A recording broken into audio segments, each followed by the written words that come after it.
എങ്കിൽ പിന്നെ നീ പോയി ആത്മഹത്യ ചെയ്യുന്നതാ നല്ലത്. കൗൺസിലറുടെ മുന്നിലുള്ള നിന്റെ അഭിനയം ഭയങ്കര ബോറായിരുന്നു.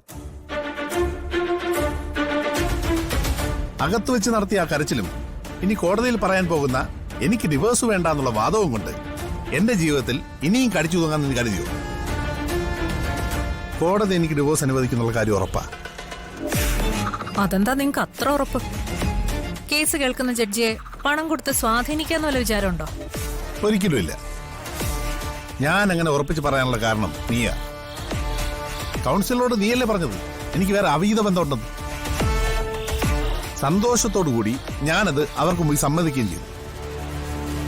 മറ്റൊരു സ്ത്രീയായിട്ട് അവിഹിത ബന്ധമുള്ള ഒരു പുരുഷനെ ഒരു സ്ത്രീയുടെ ഭർത്താവായിരിക്കാൻ ഒരു കോടതിയും നിർബന്ധിക്കത്തില്ല.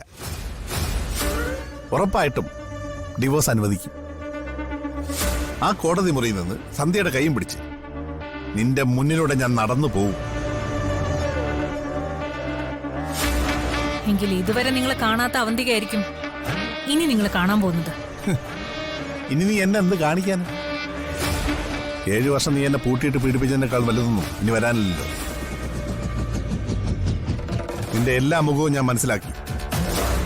ഒരു പെണ്ണ് വിചാരിച്ചാൽ ഒരു പുരുഷന്റെ ജീവിതം എങ്ങനെ തകർക്കാമെന്നതിന് നിന്നേക്കാൾ വലിയ ഉദാഹരണം ഈ ലോകത്തില്ല. അതെ, ആ വീട്ടിൽ നിന്നും എന്റെ മനസ്സിൽ നിന്ന് നീ ഇറങ്ങിപ്പോയി കഴിഞ്ഞപ്പോഴാ ജീവിതത്തിൽ ഇത്ര സമാധാനവും സന്തോഷവും ഉണ്ടെന്ന് ഞാൻ തിരിച്ചറിയുന്നു. ഇനി ഞാൻ പറയുന്നത് നീ മനസ്സിൽ കുറിച്ചു വെച്ചോ.